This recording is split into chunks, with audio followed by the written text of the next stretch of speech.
नमस्कार छात्रों, आप सभी का अपने चैनल हिस्ट्री बाय ए कुमार में बहुत बहुत स्वागत है। जैसा कल मैंने आप लोगों को आपके पाठ्यक्रम के बारे में चर्चा की थी और पुनः अपनी नई क्लास लेकर मैं आप लोगों के समक्ष उपस्थित हूं।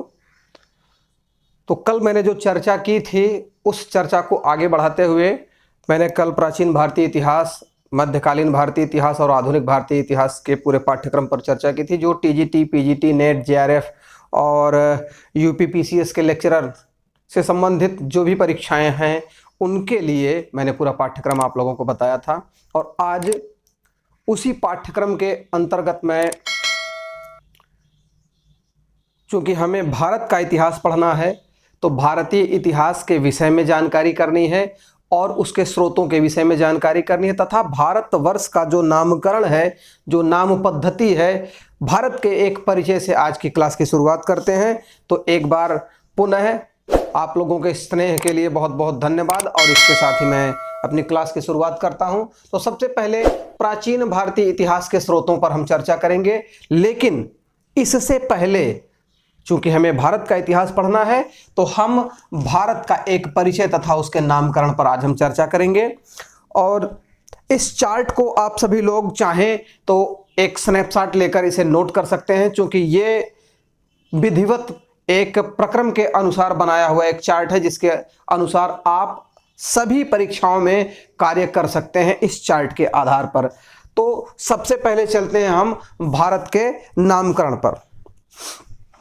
हम सबसे पहले चलते हैं भारत के नामकरण पर। ये जो भारत शब्द है, इस भारत शब्द के कई मायने हैं और ये भारत शब्द कई चीजों से जुड़ा हुआ है। जैसे ऐसा माना जाता है कि हमारे देश में जो जैन ग्रंथ हैं,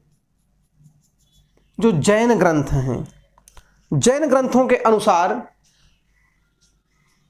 जैन धर्म के आदि प्रवर्तक अर्थात प्रथम तीर्थंकर ऋषभदेव जो अयोध्या के निवासी थे, उनके पुत्र चक्रवर्ती सम्राट भरत के नाम से हमारे देश का नाम भारत पड़ा। एक तो यह परिकल्पना है। दूसरा एक सिद्धांत आता है कि ऋग्वेद में वर्णित है त्रित्सुवंशीय कबीला जो था भरत कुल, उस भरत कुल के शासक या उस भरत कुल के नाम से हमारे देश का नाम भारत पड़ा। एक ऐसी व्यवस्था। वहीं आगे कुछ कथानक राजा दुष्यंत और शकुंतला के पुत्र भरत के नाम पर भी भारत का नाम पड़ा, ऐसा वर्णन देते हैं। तो ये तो नाम भारत या भारतवर्ष के साथ हो गया, भारत का एक परिचय। लेकिन भारत को विभिन्न अलग अलग नामों से अलग अलग यात्रियों ने, अलग अलग देश के लोगों ने पुकारा। सबसे पहले हमारे भारतीय क्षेत्र का जो सप्त सैंधव प्रदेश है, उस सप्त सैंधव प्रदेश से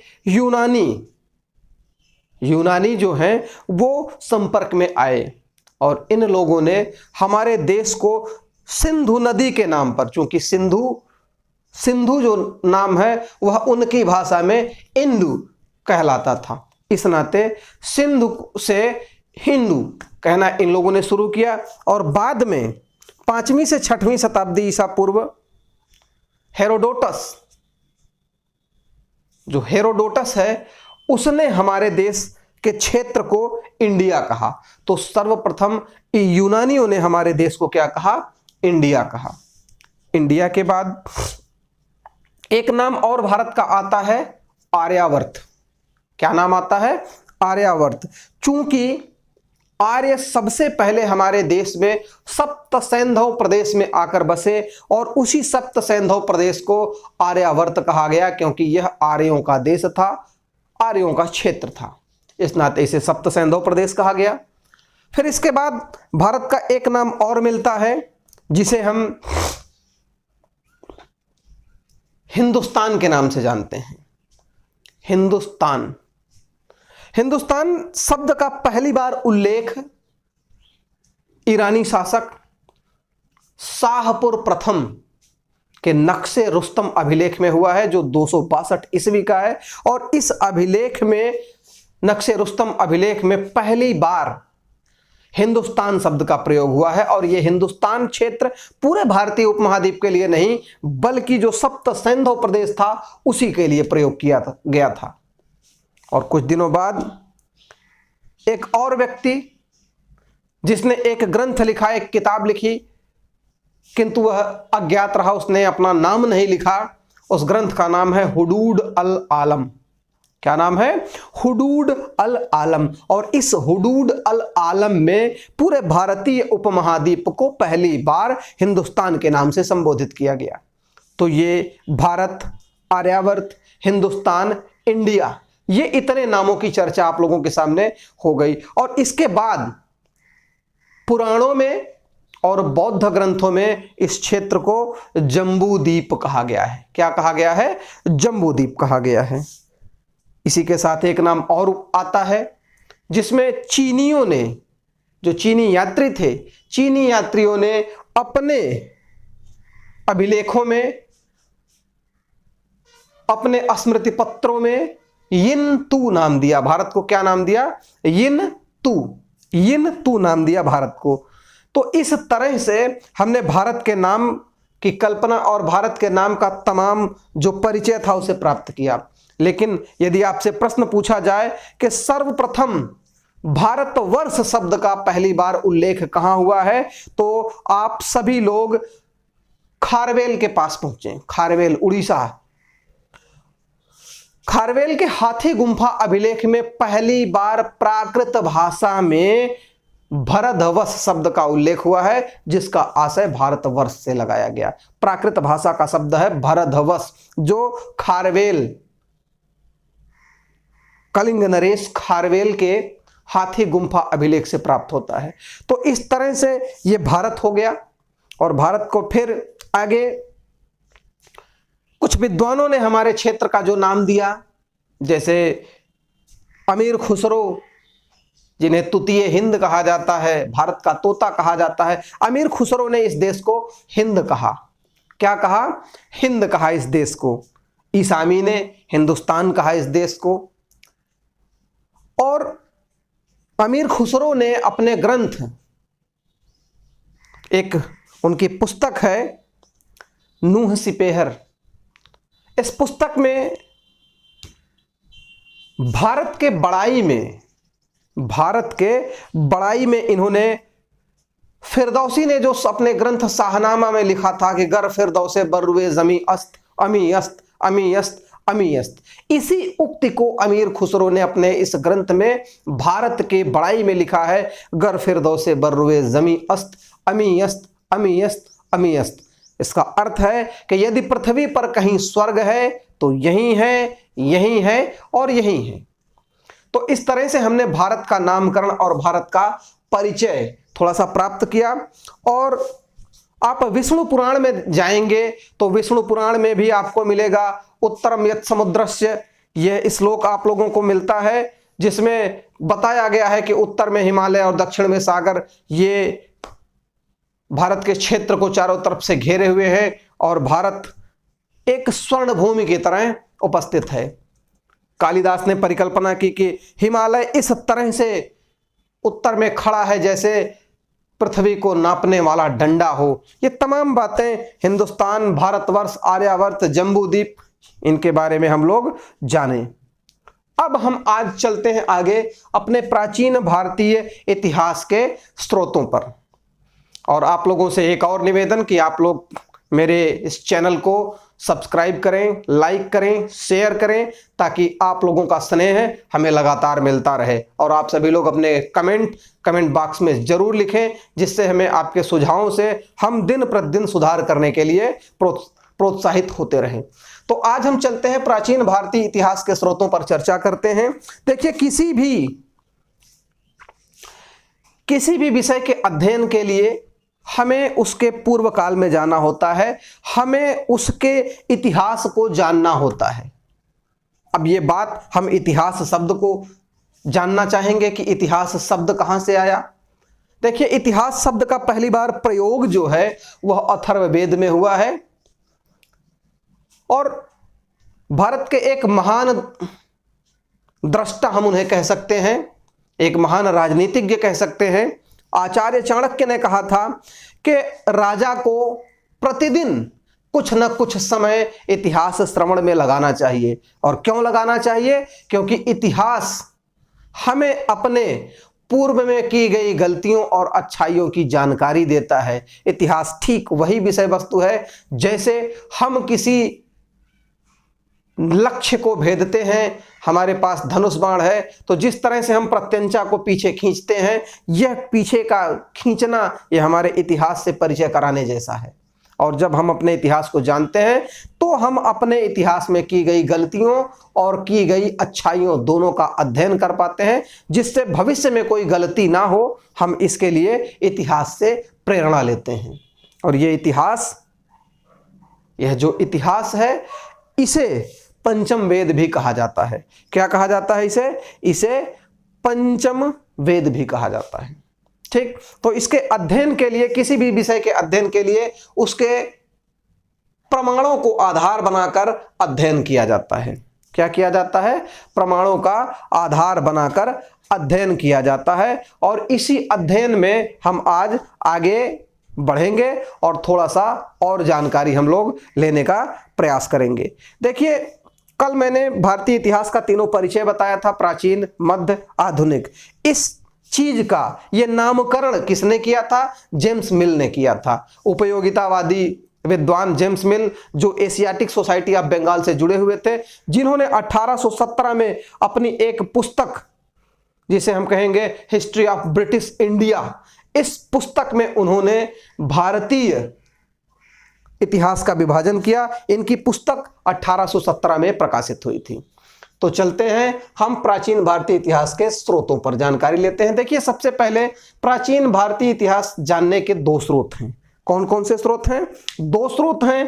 पहला स्रोत है साहित्यिक स्रोत, साक्ष्य जिसे हम कहते हैं साहित्य, ये है पहला साहित्यिक साक्ष्य। और दूसरा है पुरातात्विक साक्ष्य। साहित्यिक और पुरातात्विक साक्ष्य। हम साहित्य को तीन भागों में बांटते हैं। कितने भागों में? साहित्य को तीन भागों में बांटते हैं। एक तो धार्मिक ग्रंथ, दूसरा लौकिक ग्रंथ जो धर्मेत्तर साहित्य भी कहा जाता है जिसे, और तीसरा विदेशी यात्रियों का विवरण। ये साहित्यिक साक्ष्यों के अंतर्गत आते हैं। और इन साहित्यिक साक्ष्यों के अंतर्गत हम इसका तीन भागों में निरूपण करते हैं। पहला, ब्राह्मण साहित्य। भारतीय इतिहास जानने के स्रोतों में सबसे प्रमुख स्थान रखता है ब्राह्मण साहित्य। दूसरा, इन धार्मिक ग्रंथों में हम देखते हैं जैन साहित्य। और तीसरा, बौद्ध साहित्य। धार्मिक ग्रंथों में कौन कौन से? ब्राह्मण साहित्य, जैन साहित्य और बौद्ध साहित्य। इन तीनों साहित्यों से हम अपने प्राचीन इतिहास के विषय में जानकारी प्राप्त करते हैं। अब थोड़ा सा एक क्रम में और आगे बढ़ते हैं। इसी ब्राह्मण साहित्य के अंतर्गत हमें वैदिक परंपरा की पूरी जानकारी वेदों से, ब्राह्मण ग्रंथों से, आरण्यकों से, उपनिषदों से, वेदांग, सूत्र साहित्य, महाकाव्यों से, धर्मशास्त्रों से, स्मृतियों एवं टीकाओं से प्राप्त होती है। इन सभी के आधार पर हम अपने इतिहास के विषय में जानकारी प्राप्त करते हैं। माफ कीजिएगा, इसमें एक वर्ड छूट गया है जो बहुत ही महत्वपूर्ण है, जिसे हम पुराणों के नाम से जानते हैं। 18 पुराण, ये जो 18 पुराण हैं, इनसे हमारे तमाम राजवंशों की जानकारी हमें प्राप्त होती है, जो भारतीय इतिहास की गौरव गाथा करते हैं। ठीक, तो इसमें सबसे पहले हम ब्राह्मण साहित्यों की चर्चा करेंगे और इसी में फिर लौकिक ग्रंथ हैं, विदेशी यात्रियों के विवरण हैं, और दूसरा पक्ष जो ये है पुरातात्विक साक्ष्य। देखें आप लोग ध्यान से, ये दूसरा क्या है? दूसरा है पुरातात्विक साक्ष्य। इन पुरातात्विक साक्ष्यों में सबसे पहला नंबर आता है अभिलेखों का। अभिलेख जो किन्हीं राजवंशों द्वारा, राजाओं के द्वारा और लोगों के द्वारा सामाजिक, आर्थिक, धार्मिक नीतियों के विषय में कुछ अभिलेख लिखे जाते थे, पत्थरों पर खुदवाया जाता था, ताम्र पत्रों पर खुदवाया जाता था। ऐसे अभिलेख तमाम स्थानों से प्राप्त होते हैं और इन्हीं अभिलेखों के माध्यम से हम अपने इतिहास का लेखन करते हैं। अभिलेख। दूसरा, सिक्के। मैंने एक चित्र भी बनाने का प्रयास किया है जिसमें अभिलेख पत्रों पर खुदे हुए होते हैं, ताम्र पत्रों पर खुदे हुए होते हैं, ताड़ पत्रों पर खुदे हुए तो होते हैं, लिखे होते हैं। तो इसे हम एक अभिलेख के एक चित्र के रूप में देख सकते हैं। दूसरा नंबर आता है इन पुरातात्विक साक्ष्यों में सिक्कों का। किसका नंबर आता है? सिक्कों का। तमाम राजवंशों के द्वारा जो चलाए गए सिक्के थे, उन सिक्कों की आकृतियों, उन सिक्कों के ऊपर छपे हुए चिन्ह, जिन्हें हम निशान कहते हैं, निशान, इन सब से हम अपने इतिहास की जानकारी करते हैं। अगला नंबर है मृदभांड। ये मृदभांड जो है, जिसे हम बर्तन के रूप में जानते हैं, घड़े के रूप में जानते हैं, ये परत दर परत इतिहास के रहस्यों को खोलने का एक बहुत बड़ा साधन है मृदभांड। मुहरे, तमाम ऐसी व्यापारिक मुहरे प्राप्त हुई हैं जिससे ये पता लगाया जाता है कि ये कहां से कहां तक का व्यापार चलता था और उन निशानों के आधार पर हम मुहरों का प्रयोग करते थे। इसके बाद मूर्तिकला। मूर्तिकला भी पुरातात्विक साक्ष्यों के अंतर्गत आता है। एक चित्र बनाने का प्रयास मैंने किया है। जैसे हड़प्पा में आप एक नर्तकी की मूर्ति पाते हैं, योगी की मूर्ति पाते हैं। तमाम ऐसी चीजें हैं जहां से हम मूर्तिकला के द्वारा उस तत्कालीन समय के विषय में जानकारी प्राप्त करने का प्रयास करते हैं। साथ ही साथ स्थापत्य कला। स्थापत्य कला में तमाम भवन, तमाम स्तूप जो भी हैं, इनके बारे में हमें जानकारी प्राप्त होती है और किस काल में किसका निर्माण हुआ, इसे भी हम जानते हैं। किसके माध्यम से? इस स्थापत्य कला के माध्यम से।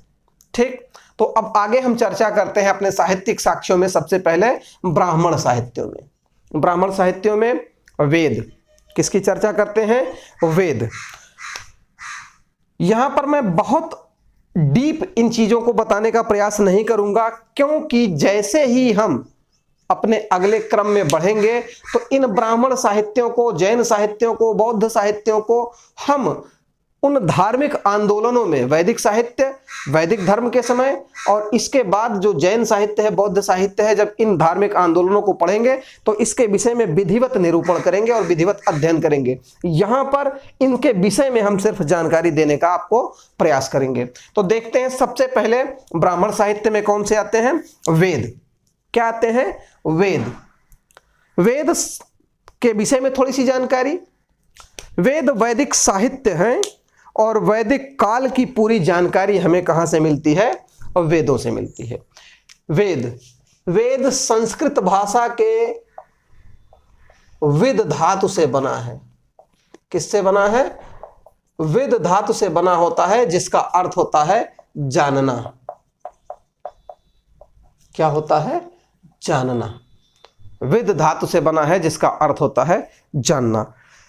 और ये वेद हैं क्या, इसके बारे में सबसे पहले जानते हैं। ऐसा माना जाता है कि वेद अपौरुषेय हैं, मानवों के द्वारा रचित नहीं है बल्कि दैवकृत हैं।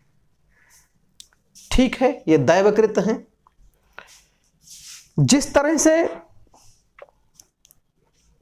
तमाम प्राचीन ऋषियों मुनियों ने ईश्वरीय ज्ञान को सुना और सुनने के बाद उसे लिपिबद्ध करने का प्रयास किया और उन्हीं लिपिबद्ध किए गए पत्रों को जब संकलित किया गया तब उसे वेद का नाम दिया गया। और इन ज्ञान को, ईश्वरीय ज्ञान को, महत ज्ञान को, आध्यात्मिक ज्ञान को, ये जो चारों तरफ बिखरे पड़े थे, इसको महर्षि कृष्ण द्वैपायन ने एकत्रित किया और इसका पृथक्करण किया, अलगाव किया। उसे सबको इकट्ठा किया और इकट्ठा करने के बाद उसका अलगाव किया।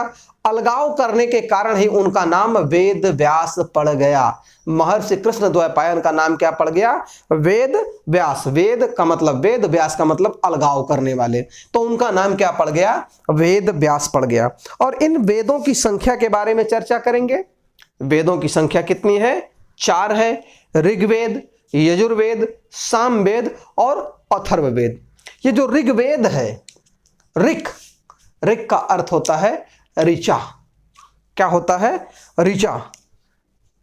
3 से 4 श्लोकों को मिलाने के बाद एक ऋचा बनती है, यह बात आप लोग ध्यान में रखिएगा।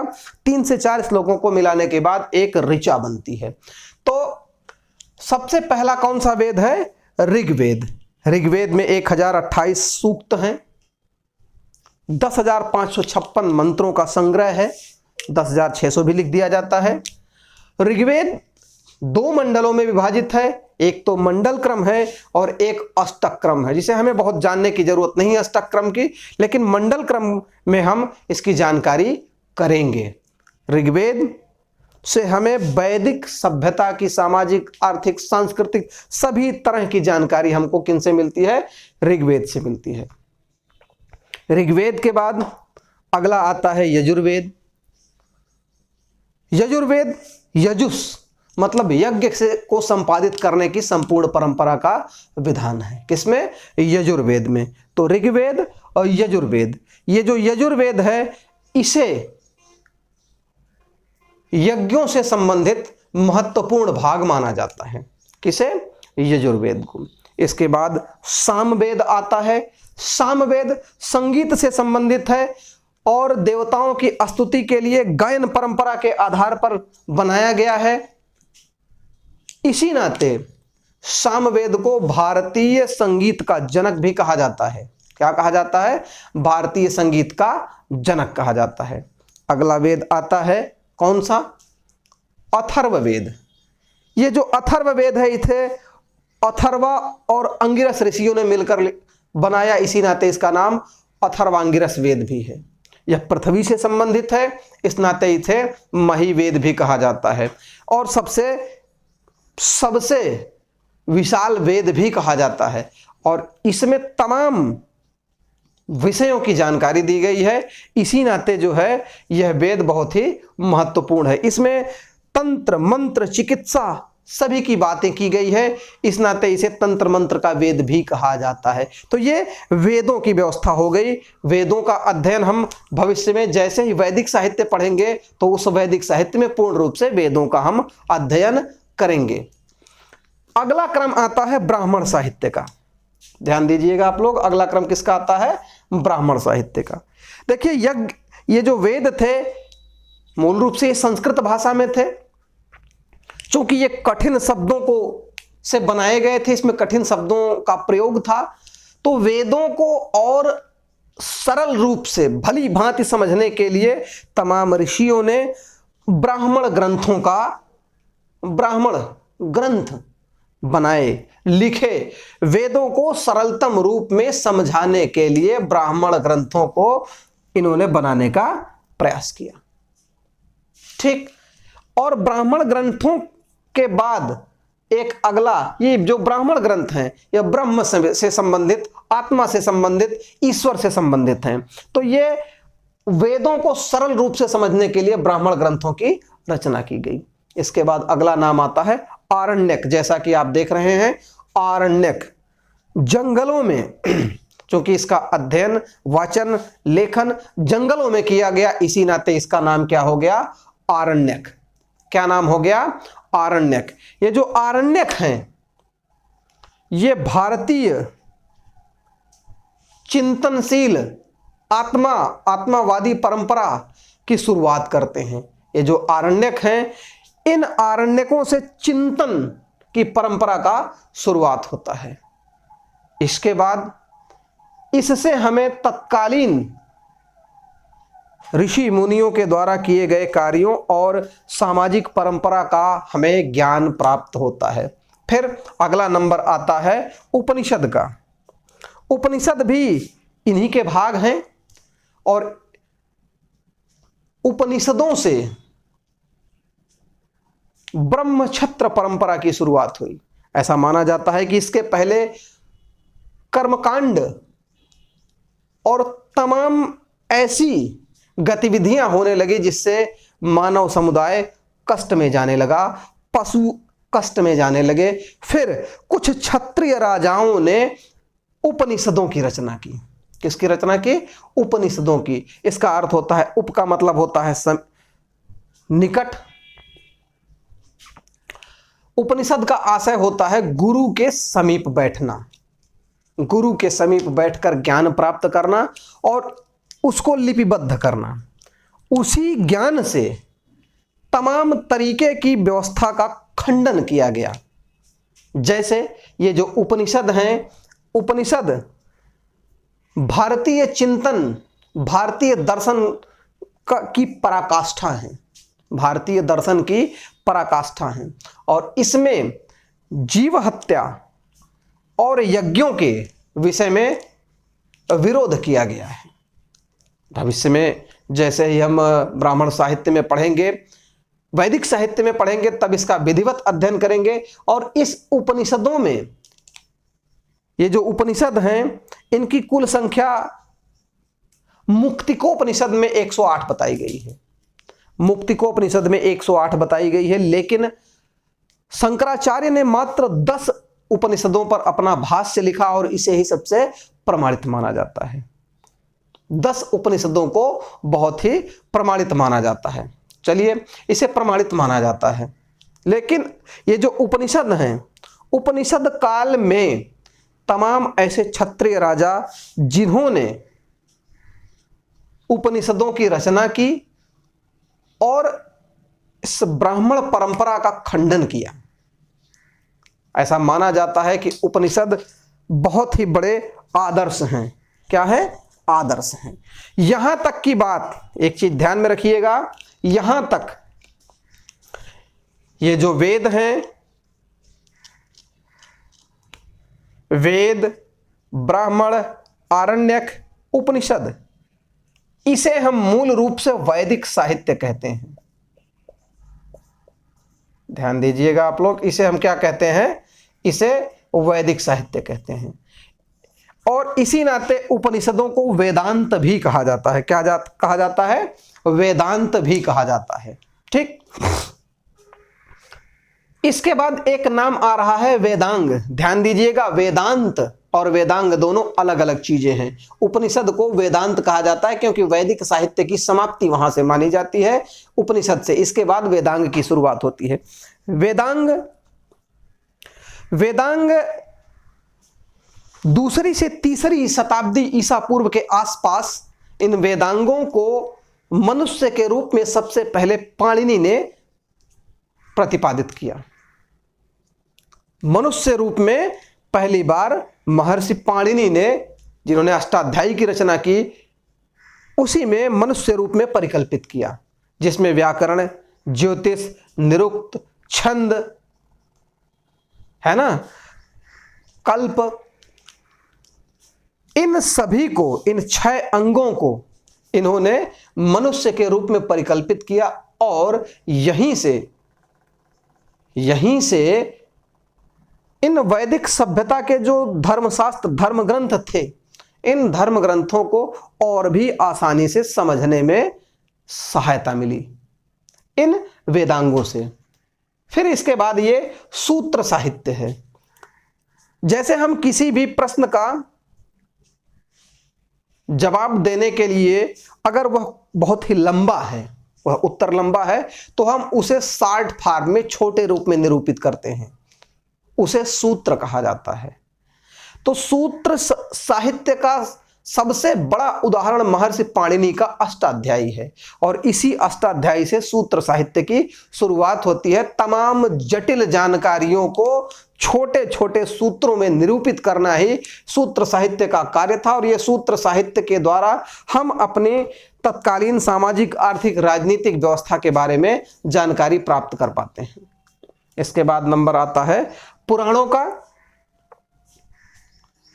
इसके बाद पुराण अगले क्रम में आते हैं। इसके बाद हमारे आते हैं महाकाव्य। भारत के 2 महाकाव्य सबसे महत्वपूर्ण हैं, जो 4वीं शताब्दी ईसा पूर्व के आसपास महाभारत और रामायण, ये 2 महाकाव्य हैं। महाभारत का प्राचीन नाम जय संहिता। इस महाभारत में कौरवों और पांडवों के बीच हुए एक महान युद्ध का वर्णन है।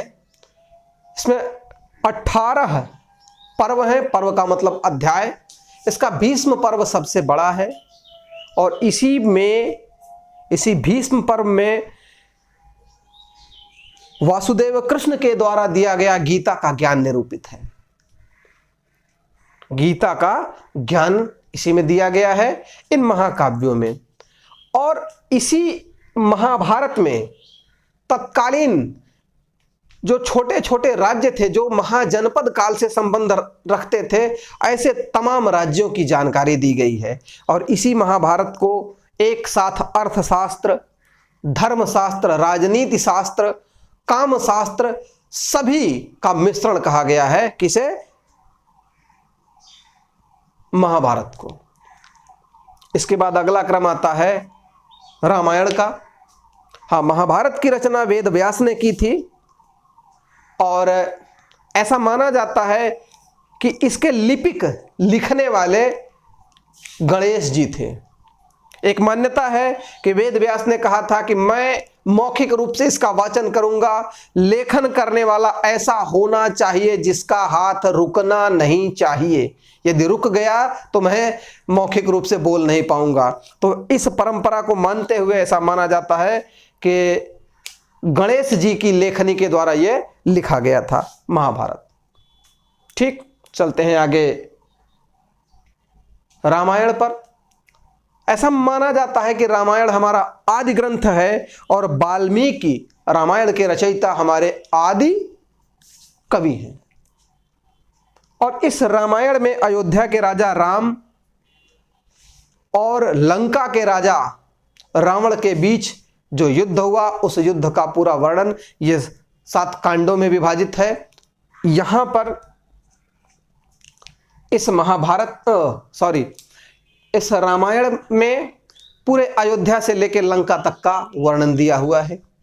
इसके बाद हम आते हैं पुराणों पर। ये जो पुराण हैं, पुराण हमें हमारे भारत के प्राचीन राजवंशों से संबंधित जानकारियां देते हैं। और ये जितने भी पुराण हैं ये सभी भविष्य शैली में लिखे गए हैं। भविष्य शैली में लिखे गए हैं। पुराणों के रचयिता लोमहर्ष एवं उनके पुत्र उग्रश्रवा माने जाते हैं। पुराणों की संख्या 18 है।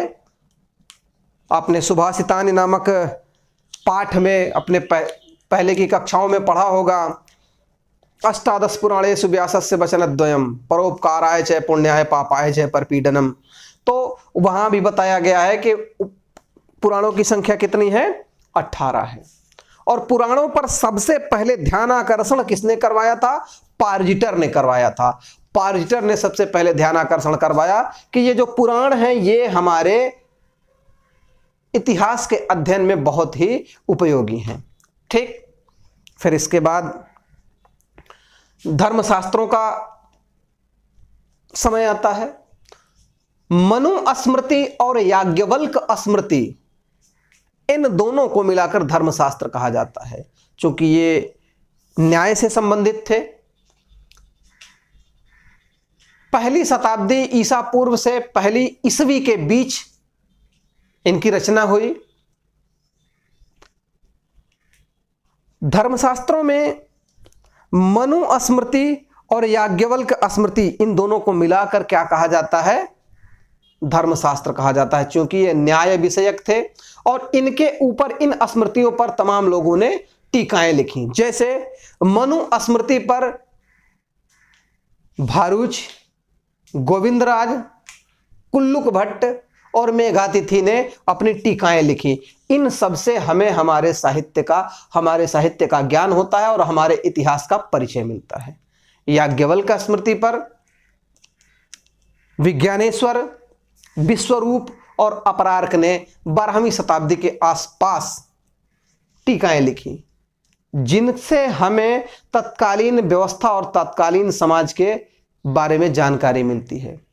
दायभाग और मिताक्षरा, ये 2 न्याय से संबंधित, उत्तराधिकार से संबंधित ग्रंथ, इनसे भी हमारे इतिहास का हमें ज्ञान होता है।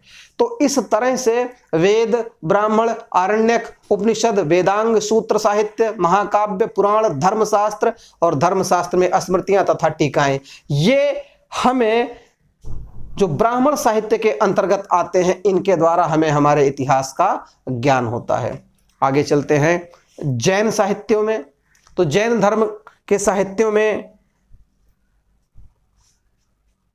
भगवती सूत्र बहुत ही महत्वपूर्ण है, जिसके द्वारा हमें 16 महाजनपदों की जानकारी मिलती है।